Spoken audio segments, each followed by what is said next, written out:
അതെ, ഞാൻ ഒന്ന് പറമ്പിലേക്ക് പോയിട്ട് വരാം. രണ്ട് പെണ്ണുങ്ങളിനെ ആരെങ്കിലും വിട്ട് പറമ്പൊക്കെ ഒന്ന് കിളച്ചാലേ എന്തെങ്കിലും പച്ചക്കറിയോ വല്ല കുറച്ച് കപ്പയോ എന്തെങ്കിലുമൊക്കെ വെക്കാൻ പറ്റുമോ നോക്കട്ടെ. ആൾക്കാർക്ക് പണിക്ക് വേണ്ടിട്ടേ കുറച്ച് വെട്ടിയിട്ട് പച്ചക്കറി ഉണ്ടായിക്കാം. പക്ഷെ എനിക്ക് കിട്ടാൻ പറ്റുള്ളൂ. എപ്പോ ചോദിച്ചാൽ നിങ്ങൾ ഇങ്ങനെ തന്നെയാണല്ലോ പറയുന്നത്. അപ്പൊ ഞാൻ ഒരു പണിയില്ലാണ്ട് ഇങ്ങനെ വീട്ടിലിരിക്കുകയല്ലേ.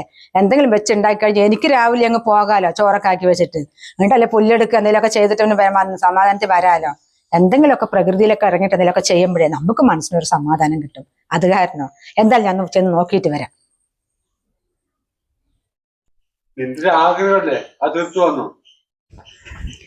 എന്തെങ്കിലും ഒന്ന് തുടങ്ങണം പറഞ്ഞാൽ അപ്പുണ്ട് ഒരു നെഗറ്റീവ് എടുത്തിടും.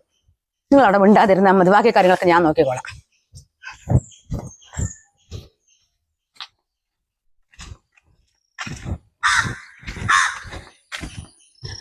എന്തെങ്കിലും വീണ് കിടക്കുന്നുണ്ടോ എന്താ താഴെ, ആർക്കറിയാം.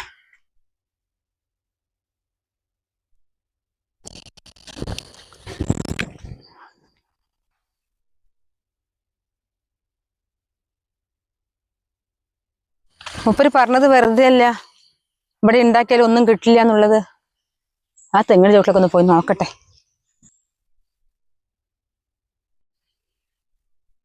ഇതെന്താ ഇന്ന് 5 തേങ്ങയെ കിട്ടിയുള്ളല്ലോ. തേങ്ങ ഒന്നൊക്കെ ആരോ വന്ന് നേരത്തെ കൊണ്ടുപോയി തോന്നുന്നു.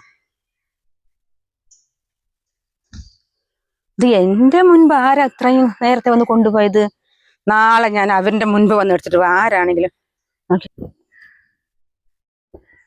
എന്താ ചെയ്യാനാ, 10-20 തെങ്ങുണ്ട് പറമ്പില്. ആരൊക്കെയാ നോക്കാൻ വന്ന ഒരു തേങ്ങ എപ്പ വന്നാലും കിട്ടില്ല. വീഴാത്ത മുന്നേ അങ്ങ് പാഞ്ഞങ്ങ് എടുത്തിട്ട് പോവുകന്നെ. സ്വന്തം പറമ്പ് പോലെ. വല്ലാത്തൊരാൾക്കാരപ്പ. അവിടെ നിന്നാണെങ്കിലും ഒരു തേങ്ങ പറിക്കാൻ ഒരാളെ കൂട്ടി വരികയും പറഞ്ഞ മൂപ്പരൊട്ട് ചെയ്യൂല്ല. 2-3 മാസം കഴിയുമ്പോൾ എപ്പോഴെങ്കിലും വരും. അപ്പോഴേക്കും അതെല്ലാം ഉണങ്ങി വീണ് പോയിട്ടുണ്ടാവും. എന്തെങ്കിലും കുറച്ച് തേങ്ങ കിട്ടും. വനജേച്ചിയല്ലേ അത് വരുന്നത്? അതാരാ അത്? രാജി, രാജി, അവളെന്താ ഒളിയുന്ന് കണ്ടോ? രാജി, നിനക്കെന്താ ഇവിടെ കാര്യം? ഒന്നിങ്ങോട്ട് വാ. ചേച്ചി, ഞാനേ പിന്നെ മീന് വാങ്ങാൻ വന്നതാ. അപ്പൊ കണ്ടപ്പോ ഇങ്ങനെ ഒരു തേങ്ങ നിങ്ങൾ കൊണ്ടുപോയിക്കോളെ. ഞങ്ങളുടെ പറമ്പിലാണോ രാജയെ മീന്? മീന് റോഡിൽ കൂടിയല്ലേ പോകുന്നത്. നീ എന്തിനാ ഈ പറമ്പ് മുഴുവൻ നടക്കുന്നത്? അന്ന് ഇവരാരോ പറഞ്ഞിട്ടുണ്ടായിരുന്നല്ലോ, ഇവിടെ വീണ തേങ്ങ മുഴുവൻ നീയാണ് എടുക്കണെന്നുള്ളത്. നിന്റെ പറമ്പാണോ ഇത്? അതിന് വനജേച്ചി, ഞാൻ മാത്രമൊന്നും അല്ല ഇവിടെ തേങ്ങ എടുക്കുന്നത്. ഇവിടെ വീഴുമ്പോ ആരാ കാണുന്ന അവരൊക്കെ എടുക്കും. എനിക്കിപ്പോ അങ്ങനെയൊക്കെ തേങ്ങയൊന്നും കിട്ടിയിട്ടില്ല. അപ്പൊ ഇന്നലെ കുറച്ച് കിട്ടിയെന്ന് മാത്രം. വല്ല ഉളുപ്പുണ്ടോ എനിക്ക്? എന്ത് മാന്യമായിട്ടാ സംസാരിക്കുന്നത്. വല്ല മതില് കെട്ടി അല്ലെങ്കിൽ കമ്പി വേലി കെട്ടി. ഞങ്ങളുടെ തെങ്ങിന്ന് വീണിട്ടുണ്ടെങ്കിൽ അവിടെ കിടന്നോട്ടെ. അത് കമ്പി വേലി കെട്ടണമെന്നൊന്നുമില്ല. ഞങ്ങൾ വരും ഇവിടെ എടുക്കേ. ആളൊന്നും അതില്ലാണ്ട് അനാഥ കിടക്കുന്ന പറമ്പല്ല. ബ്രോക്കർമാർ എത്ര പാർട്ടികളിലും കുട്ടി സ്ഥലം കച്ചവടമാക്കാൻ വേണ്ടി വന്നത്. ഇപ്പൊ ഇവിടെ ഒരാളെങ്കിലും സമ്മതിച്ചോ? എന്തൊക്കെയാ വരുന്ന പാർട്ടികളുടെ പറഞ്ഞു കൊടുക്കുന്നത്? ഇതെന്താ പണ്ട് ശവകുടീരമാണ്, ഇവിടെ വീടെടുക്കാൻ പറ്റില്ല. പിന്നെ പറമ്പിന് എന്തോ ആരോ വാങ്ങിയിട്ട് വീടിന് കുറ്റിയടിച്ചു. അവര് പോലീസ് പിടിച്ച് ജയിലിൽ കിടക്കുകയാണത്രേ. പിന്നെ വേറെ ആരോ എന്താ വാങ്ങാൻ സ്ഥലം നോക്കാൻ വരുമ്പോഴത്തേക്കും വീടെത്തിയത് അവർ കുളിമുറിയിൽ വീണ് കിടന്നു. എന്തൊക്കെയാ പറഞ്ഞുണ്ടാക്കുന്നത്? ഒരു ഉളുപ്പും ഇല്ലാണ്ട്. ഞങ്ങൾ സമ്മതിക്കില്ലാന്നോ? ഞങ്ങളുടെ സമ്മതത്തോടെയാണോ നിങ്ങളുടെ പറമ്പ് നിങ്ങൾ വിൽക്കുന്നത്? അപ്പൊ അവിടെ ആരെങ്കിലും വീട് കെട്ടി ഇരുന്ന് കഴിഞ്ഞാൽ ഞങ്ങൾക്ക് എല്ലാവർക്കും ചുറ്റുപാട് ഒരാളായില്ലേ, എവിടെയൊക്കെ ഒന്ന് വിളിച്ചു ആയില്ലേ, ഞങ്ങൾക്ക് സന്തോഷമുള്ളൂ നിങ്ങൾ പറമ്പ് വെക്കുന്നതിന്. പിന്നെ സത്യം പറയാലോ വനജേച്ചിയെ, ഇതിലാണെങ്കിൽ ഒരു തേങ്ങയും ഇല്ല. ഇത് മച്ചാണ് തോന്നുന്നു. എന്താ പറയാ, ഒന്നുമില്ല അതില്. പേട തേങ്ങ എന്ത് വേണം നിങ്ങൾക്ക്? എന്തിനില്ലേ? അതങ്ങ് പോട്ടെ. പിന്നെ സത്യം പറയാലോ വനജേച്ചിയെ, ഇന്നലെ നല്ല കാറ്റുമഴത്ത് കുറെ തേങ്ങ വീണു. എല്ലാവരും വന്ന് പെറുക്കി. അപ്പൊ ഞാനും വന്നു. എനിക്കൊരു 10-20 തേങ്ങ കിട്ടി. ഞാൻ അതിന് ചാക്കിൽ കെട്ടി അവിടെ കൊണ്ടുവച്ചു. ഇത് ഇന്നിപ്പോ രാവിലെ വന്ന് ഇത്ര നേരം തിരഞ്ഞിട്ട് ഒരു 8 തേങ്ങ എനിക്ക് കിട്ടിയത്. അതവിടെ വെച്ചിട്ടുണ്ട്. അത് നിങ്ങൾ വേണമെങ്കിൽ കൊണ്ടുപോയിക്കോളെ. അയ്യോ, ഈ 5-8 തേങ്ങയായിട്ട് എന്തായാലും ഞാൻ കൊണ്ടുപോകല. കുറെ വർഷമായില്ലേ പെറുക്കി തിന്നുന്നത്. അത് നിങ്ങൾ തന്നെ തിന്നോ. ഈ വീഴുന്ന തേങ്ങ എടുക്കാം, ചക്ക എടുക്കാം, മാങ്ങ എടുക്കാം. അതിനൊന്നും പറമ്പിന് ഒരു ദോഷവും ഇല്ല അല്ലേ? അങ്ങനെയൊക്കെയാണ് ഈ കറി വെച്ച് കഴിക്കുന്ന നിങ്ങൾക്ക് എല്ലാവർക്കും ദോഷം വരണ്ടേ?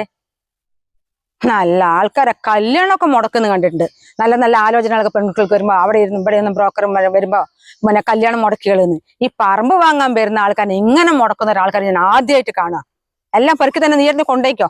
ഇനിയും വീട് ഇഷ്ടം പോലെ വീഴാൻ എന്റെ തെങ്ങില്. ഞങ്ങൾ എന്തായാലും പറിക്കാൻ വരുന്നില്ല. കൊണ്ടുപോയിക്കോ ഒക്കെ പറിച്ചിട്ട്. ഒരു ഉളുപ്പില്ലാത്ത ജന്മങ്ങള്.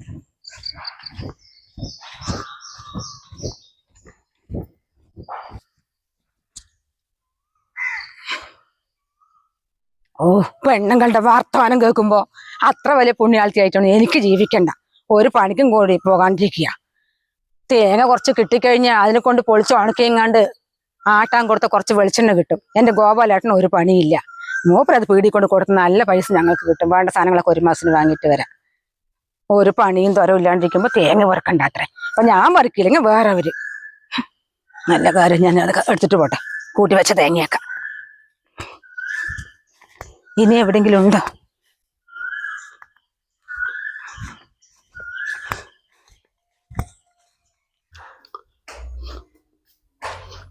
എന്താ വഞ്ച നീ എത്തിയാ? ഞാൻ ചാക്കും കൊണ്ട് വരാൻ നിൽക്കാൻ തേങ്ങ എടുക്കാനേ. ആ തേങ്ങയല്ല, അവിടെ ഒരു തേങ്ങയില്ല. മുഴുവനായി ലതിക വന്ന് പെറുക്കിക്കൂട്ടിരിക്കണു. അവള് പറയാ അവള് വരുന്നതിന്റെ മുൻപ് വേറെ ആരൊക്കെ വന്ന് പെറുക്കിയിട്ട് പോയി എന്നുള്ളത്. ഇപ്പൊ ഇന്നലെ 10-20 കിട്ടിയത്രേ. ഇന്നും ബാക്കിയുള്ളതൊക്കെ പെറുക്കിയിട്ട് പോയിരിക്കുക. പിന്നെ നിങ്ങളൊരു കാര്യം ചെയ്യ്. ഇനിയിപ്പോ തന്നെ പറഞ്ഞിട്ട് കാര്യമില്ലല്ലോ. ആരെങ്കിലും വിളിച്ചിട്ട് ആ തെങ്ങ് കംപ്ലീറ്റ് മുറുക്കി. അല്ലെങ്കിലോ എത്രയും പെട്ടെന്ന് ആ പറമ്പൊന്ന് കച്ചവടമാക്കി. നാട്ടുകാർ വെക്കാൻ സമ്മതിക്കേണ്ട വഞ്ചേ. ഞാനൊരു ബോക്കറിനെ വിളിച്ചിട്ടുണ്ട്. മൂപ്പരിപ്പെത്തും. നമുക്ക് നോക്കാം.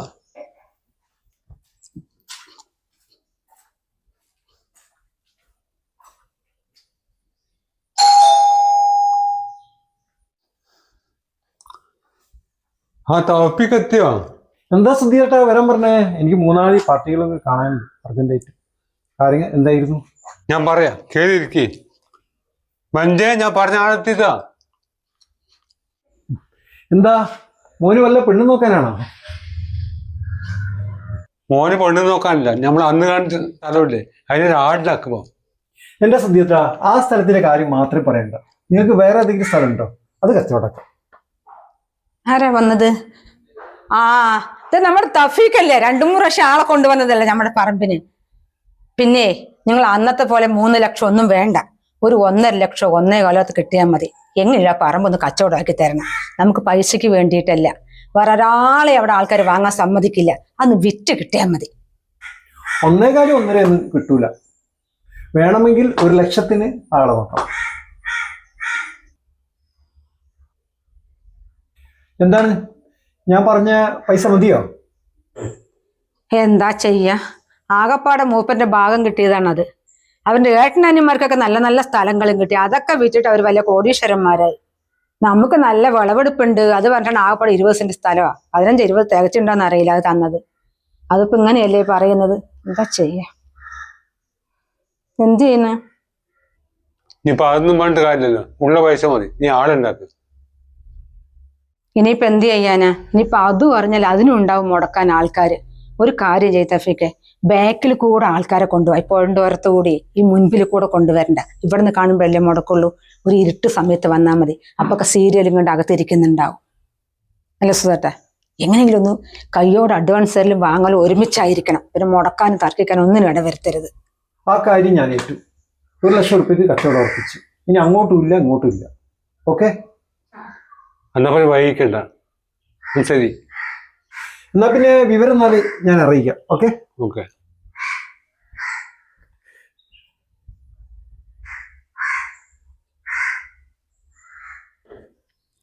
അയ്യോ മക്കളെ, നിങ്ങൾ എന്തൊക്കെ പറഞ്ഞാലും ശരി, അതിൽ 5 വയസ്സ് നിങ്ങൾ 2 ആൾക്കും തരില്ല. അതേ, അതങ്ങ് അച്ഛൻ്റെ പേരിൽ തന്നെ കിടന്നോട്ടെ. എന്താ അറിയോ, ഞങ്ങളുടെ അടുത്ത് വേറെ വരുമാനം ഒന്നുമില്ല. ഉള്ളത് കൊണ്ട് നിങ്ങളെ പഠിപ്പിച്ച് നിങ്ങൾക്ക് ജോലിയുമുണ്ട്. അപ്പൊ നിങ്ങൾ കല്യാണം കഴിഞ്ഞ് നിങ്ങൾ 2 ആളുടെ പാട് നിങ്ങൾ പോകുന്ന ഞങ്ങൾക്ക് നല്ല ഉറപ്പുണ്ട്. ഇവിടെ നാട്ടിൽ എന്തായാലും ഇരിക്കില്ല. അപ്പൊ ഞങ്ങളുടെ കാര്യം അതോ ഗതിയാവും. നിങ്ങൾക്ക് ഇപ്പൊ തന്നെ ഓരോരോ കാര്യങ്ങളും അതോ ഇതെന്നൊക്കെ പറഞ്ഞിട്ടിരിക്കണം. പിന്നെ കല്യാണം കഴിഞ്ഞ് ഓരോ പെൺകുട്ടികളും വന്നു കഴിഞ്ഞാലേ ഞങ്ങൾക്ക് 5 പൈസ അയച്ചു തരില്ല. അപ്പൊ ഞങ്ങൾ ഇപ്പൊ തന്നെ കരുതണ്ടടാ. അപ്പൊ ഞങ്ങൾ കയ്യിലൊന്നും ഇല്ലാണ്ട് ആകപ്പാട് ഞങ്ങൾക്ക് അതാ ഉണ്ടായിരുന്നു. അത് വിറ്റിട്ടുള്ള പൈസ നിങ്ങൾക്ക് തന്നാലേ അവസാനം നിങ്ങളുടെ അടുത്ത് തന്നേ മോനെ ചെലവിന് താടാ, മോനെ ചെലവിന് താടാ പറഞ്ഞിട്ട് 2 ആളെടുത്ത് മാറി മാറി ചോദിക്കാൻ ഗതികേട് വരും. അതിനുള്ള ഇടം എന്തായാലും ഞാൻ വരത്തില്ല. അച്ഛനൊക്കെ ഇവിടെ ഉണ്ട്. ശരി എന്നാ, ശരി ശരി. ആ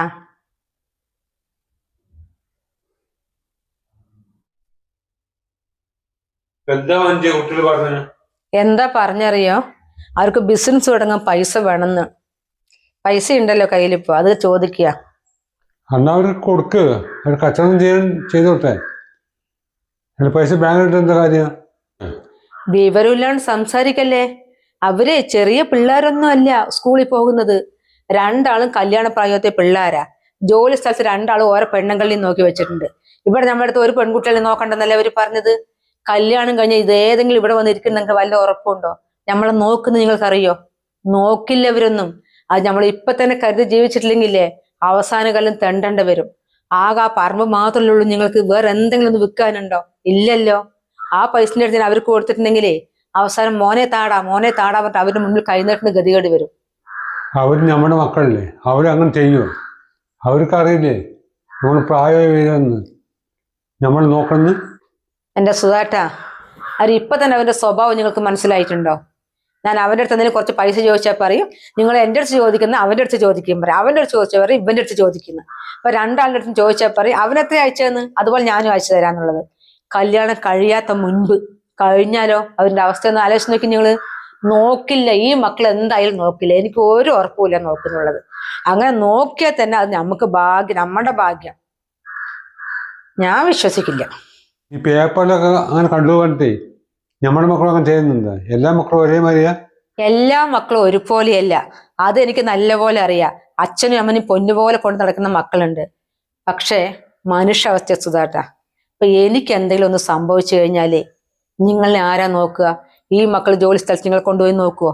പൈസ കയ്യിലുണ്ടെങ്കിലോ നിങ്ങൾക്കൊരു ധൈര്യമല്ലേ, ജീവിക്കുന്ന ഒരു വഴിയുണ്ടല്ലോ മുൻപില്. ഞാൻ ഇത്രയും ചിന്തിച്ചു പോയി വന്നേ, നീ പറഞ്ഞാണ് ശരി. അത് ചിന്തിക്കണം സുധാട്ടാ. നമ്മൾ ഓരോ അച്ഛനമ്മമാരും കാര്യം നമ്മുടെ മക്കളൊക്കെ തന്നെയാണ് അവർക്ക് എത്ര കൊടുത്താലും നമുക്ക് സന്തോഷമുള്ളൂ. അവർ ഓരോ ഉയർച്ചയിലെത്തുമ്പോഴേ നമുക്ക് ഒരുപാട് സന്തോഷിക്കുന്നത് അവരുടെ അച്ഛനമ്മമാരായിരിക്കും. പക്ഷെ തിരിച്ച് മക്കൾക്ക് നമ്മളോട് അങ്ങനെ ഉണ്ടാവുന്നുള്ളത് ഒരിക്കലും പ്രതീക്ഷിക്കരുത്. മക്കൾക്ക് വേണ്ടി ജീവിക്കാൻ മറന്നുകൊണ്ടിരിക്കുന്ന ഓരോ മാതാപിതാക്കളും ഈ വീഡിയോ കാണണം.